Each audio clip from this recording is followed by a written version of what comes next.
We love Fuku. Sure. Do you want to introduce yourself? Oh, all right. Hi, everyone. My name is Crystal. I'm going to be your tour guide for the next hour. So.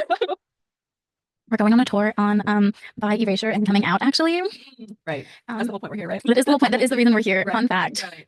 Sorry, I forgot about that. It's okay. You're not in my class, so a little bit about my class. It's Mondays and Wednesdays at 8 a.m. But we've read a bunch of articles throughout the semester, and we're kind of focusing on the articles Hiding in the Closet, What is Bisexuality, We're All Works in Progress, and Foreclosing Fluidity. I actually did a presentation on foreclosing fluidity, so I thought it'd be like fake of me not to include it. Fair enough. So how do you feel as like a member of the LGBTQ plus community? To be quite frank, I don't always feel welcome in the community or like a valid member, because I am in a heterosexual relationship. I know. Well, fun fact, it's still bisexual no matter what. Depends on who you ask, but yes, Yes. yes. So that is why we're here today Yeah. to kind of talk about that because you have like a very firsthand experience on Yeah. hearing it from your perspective more. Yeah. So I don't know. It's just the community itself. Sometimes I just feel like I'm not really welcome because I don't show my bisexuality enough or something like that. And so it's just not that I don't identify with the community. It's just of everyone in the community. It almost feels like I'm on the outside, if that makes sense. It does. So our article that we read in class, What is Bisexuality, actually highlighted how a lot of bisexual people don't feel welcomed in the queer community and like feel on the outside. And apparently, like historic contexts, bisexuality was being described as being born in the wrong body. Really? Yeah. I feel like that's really bold to say when, like, because of trans people feeling that way as well. Right. So it's like I don't think I identify like that. No, this was in like probably the 1900s. Right. Definitely before the 2000s, where they kind of described bisexuality. And I have direct quotes. Many people thought those that were bisexual were just born in the wrong body, but also the bisexual identity was treated as a sexual emergency. Emergency. It's not that deep, guys. It's not that It's not that deep. And I just like those are just some of the cliff notes that I like highlighted because I wanted to see your reaction to them because they were very bold statements to make. Yeah. Yeah, I mean, I can't speak for all bisexual people or even women. But you can But, speak for like, them more than I can. Well, but that just seems very extreme. Yeah. I don't emergency is not the word that I would call it. No, because a lot of people were also like, you're just indecisive. Like people in the past would say you're bisexual, but you're not actually are bisexual. My stepmom would say that. She would be like, no, they just don't know which one they want yet. God forbid I like more than one thing. Right. God forbid I have more than one preference. Right. Like I can like chocolate cake, but also like vanilla cake too. God forbid a Depends on woman, my mood. God forbid a woman likes more than one thing. Right. God forbid a girl have choices. Okay. God Oh, forbid. team. Anyway. And like kind of alongside of that, how do you feel like your identity kind of impacted you coming out? Because being bisexual is such a stigmatized and marginalized group in the queer community still. Well, I didn't even come out until I got here to Pitt. So I was like 20 at that point.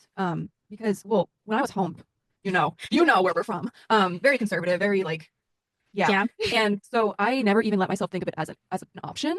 But then I would, in the back of my mind, I always kind of knew though, because like I've had dreams about certain women. It's just like I don't think that's normal, or not normal, but that's not a straight thing to do. And so like all that kept happening, but like when I got to Pitt, it's almost like immediately I was like, wait, I'm free. I can choose, decide, or not decide, but like choose that, yeah, like, this might be a possibility. And yeah, I was. So what was the original question? It was like how being bisexual impacted you coming out. Because I know last summer, we had that coworker who was very biphobic. And I know like you're not out to every single person. Part of me almost feels like it's not even worth coming out to most people because Yeah. of being in a relationship with a man. Like, not that it's not an important part of my personality or my being, but just that it doesn't seem worth having people know about it just because then maybe they're gonna have a stigmatism about it and like, oh my God, like my mom, when I came out to my mom, I didn't even think I was going to do it, but I was a little under the influence that night. And You know what? Sometimes that happens. I'm 22, by the way. So. Yeah, I was like, Crystal is of age. Means that like I like women too. And she goes, does Chris know? And I'm like, yes, of course Chris knows, and he's fine with it because there's nothing to be unfine about. And she's like, I don't know, just it doesn't seem. She just was like very dismissive about it. Like she wasn't like against it or like anything, but she just seemed like it wasn't really her problem because I'm with a man. Yeah. Can we go back to the question before? Oh yeah. So I do have one more thing to say about coming out.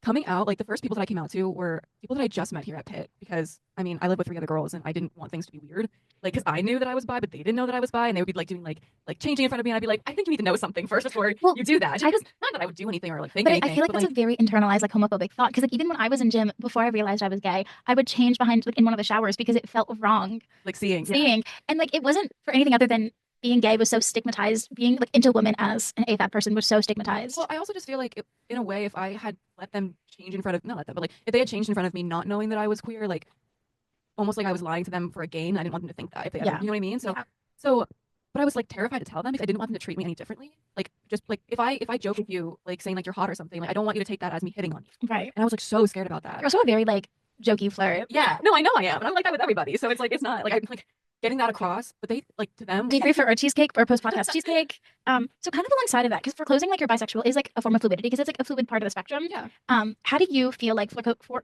closing fluidity? Which is just choosing who you come out to and like how you experience your sexuality. How does that? How do you like? Can you relate to that? What are your thoughts on it? I mean, the choosing who to come out to for sure. Because Yeah. like I said, like I don't come out to everyone. I don't even really say it unless it comes up in conversation normally. Just to not even get into that. Like, but I mean, yeah, I definitely can relate to that specifically. But I don't know, I'm still kind of confused about that part of it. Can you explain more? Yeah, I was gonna say I'll explain more. Yeah. So the entire aspect, the full closing fluidity article was a study done on a large group of people who were typically gender nonconforming was the main target audience, but closing fluidity kind of impacts both gender and sexuality. Like I'm in a very fluid part of the gender spectrum. You're in a very fluid part of the sexuality spectrum because, like, yes, you're bisexual, but bisexuality can change over time, just like gender identity can change over time. Sexuality in of itself is a full spectrum, Right. and it's kind of like, do you experience like fluctuations in like how you feel your sexuality in terms of like I know I'm gay, but I also recognize when I was younger, like my sexuality was leaning more towards the I don't know, maybe I'm more on the asexual side of the spectrum. I don't know. And I didn't know at the time. And I kind of like I recognize that there's ebbs and flows to everyone's experience with sexuality. Just like some days I dress more feminine versus masculine because gender can very much fluctuate. Yeah. So I definitely think like my sexuality in a way fluctuates as far as like there are some days where I'm like, oh, women. Like all day, every day, I'm like, women are great. They're Yeah. really hot. For days where I'm like, you know what, men are great too. Not saying that like I'm gonna be poly or like cheat on my boyfriend or anything. That's a very big bi stigma as well. It is. But like there are days where I'm like, sometimes I'm like, men, not as much. But then be demisexual for men, but also not for women. Okay. And I realize that that like is a thing that I can choose or like Yeah. be more, like decide for myself. Like so I definitely think like in that way it's also like Yeah. while I am bi and I do like both genders and actually well I'm more like pan, but I think just if you're bisexual, then why wouldn't you like non-binary and all the above? You know what I mean? So Yeah. I don't really understand the difference between pan and bi personally. Well, because I think some people are like they genuinely like from what my understanding from my like friends in high school that were bisexual, they were like, I like men, I like women. It depends on the gender nonconforming person if I date them. Interesting. And I get like I think bisexual is like it's an umbrella term. So much Yeah. falls under that umbrella. And like anything, like sexuality is in of itself like a different experience for everyone. Experience your sexuality. Yeah. Yeah. So yeah, I mean it's all very fluid. It is all very fluid. I definitely get that. That article was definitely one of my favorites of the semester, and not just because I did the presentation on it, because I loved like reading some like a piece of literature kind of expressing how fluid things are as someone who sits in a very fluid part of the Right. spectrum, but is also like okay, so as a cisgender person, how does gender feel? Like what is gender to you? How do you experience it? And like are there ebbs and flows in how you feel your gender falls? Like in comparison to the stereotypical a woman wears dresses, a woman does this, a woman is that. Well, see, that's hard to say because gender norms are ridiculous. Preach. So as like I have a really hard time with this because for me, like a woman is just what I am, but it doesn't confine me to womanly things. Okay, or yes. Gender norms of women. What does a woman mean? Like what does that mean to you being a woman? I just am. Okay. I just am. Like it's just a being. I get that though. Just a being. Like that's just how I am in the world. Like, but I think it's hard to determine what that means because it can mean so many things. Because Good. again, because I don't there's no confined to me, being a woman is not confined to being feminine or being like a certain way. Like there are so many ways to be a woman. Like I love that.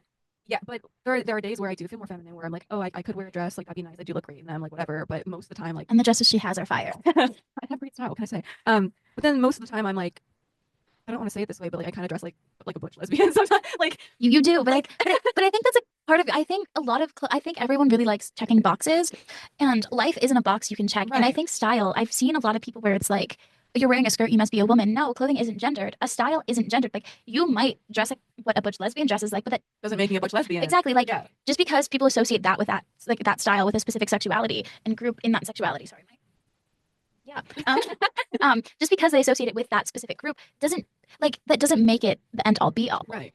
Right. And you know that goes for things other than style too. Like Yeah. I know someone, a gay man, who started going to the gym and he's like, I'm in my Strera, I'm going to the gym. And I'm like, shut up. You can be gay and go to the gym. Like, Exactly. There's no one is telling you specifically remember that there were a bunch of lesbians and bisexuals in my school, but I could not tell you one gay man. Yeah. And I don't know if that's because I mean I doubt it's because there were just none. But like the fact that lesbians and like mainly like women or like Yeah.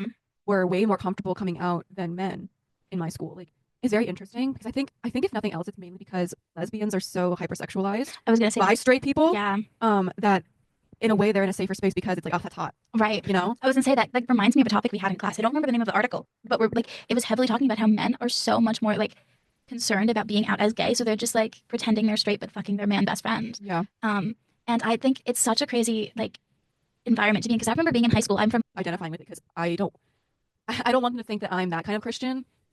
But then on top of that, I'm also like not practicing bisexual. You know what I mean? So it's like both of those things are going against me, and that's another reason why I'm like, I don't know if I deserve to be in the spaces of that queer people have. Well, hey, as someone that's known you for a year now, and as someone with religious trauma, you're doing great. Like, Thank you. Saying practicing bisexuality is crazy because you don't have to be with a woman to be bisexual. No, see, I know that. You're but internalized. obviously, not everyone knows that. Even people in the gay community sometimes are like that. I'm gonna hold your hand and hurt your feelings and tell you your internalized biphobia is strong. Yeah, I know it is because gay people have told been I know. biphobic to me. Literally, it's the case. Okay, so I am gonna ask one more question because we've been in here for about an hour now. Oh. Okay, this kind of ties in specifically the article "We Are All Works in Progress." And this article really focuses on gendered baby clothing. Do you think it would be beneficial, like in society, for more cisgendered people to kind of be cognizant of how what they're saying is affecting marginalized communities? Well, yeah, I mean, I think that cisgender people have a lot of work to do, but Yeah. I do think that the whole thing of like gender reveals and like making everything one color because of the genitals that your baby has when they come out, like I think that that's ridiculous. It really again puts them in a box from the moment that they're conceived, basically. And like me, like when I have a kid or I have kids or whatever, like I've even talked to like my boyfriend about this. I'm like, I want to paint it a neutral color, like gray or maybe purple or like nursery orange, green, something that's not. fire. He loves orange, so I feel like I You love Halloween. I know, but like not specifically putting them in boxes where the way I don't want my kid to think that I've built this whole life around their gender for them, and then they don't feel like they can tell me that they aren't that gender or that they don't identify with those things. And like even if they are like cisgender, I don't like pink. Like I don't like that color. Like I didn't like, but yet that was what my room was. Yeah, that's what everything I had was pink. And like, have you like reading that article really reminded me of the trend in like Gen Z parents doing like they'll take photos of their baby in feminine and masculine clothing so that way if their baby were to like if their child in the future were to transition, they have baby photos in their preferred gender. And I love like that. obviously I read that and I almost started. And I definitely think that I will do that moving forward for sure. As far as like going out with that though, like pictures are one thing, but like going out like that, I don't know how I feel just because people are really intrusive about babies. Like they're very so like, weird. It's really weird. It's really crazy how like obsessed they are with a baby's gender and like everything. Thank you for joining me on this adventure with Crystal, where we discussed how different aspects of gender and sexuality and their fluidity impacted our lives, specifically looking into foreclosing fluidity, hiding in the closet, and what is bisexuality, as a means to kind of guide our conversation. This video was sponsored by Peter's Italian Ice in Oakland. Whether that's a legitimate sponsor or not, I'll let you figure out. Thanks for listening, and until next time.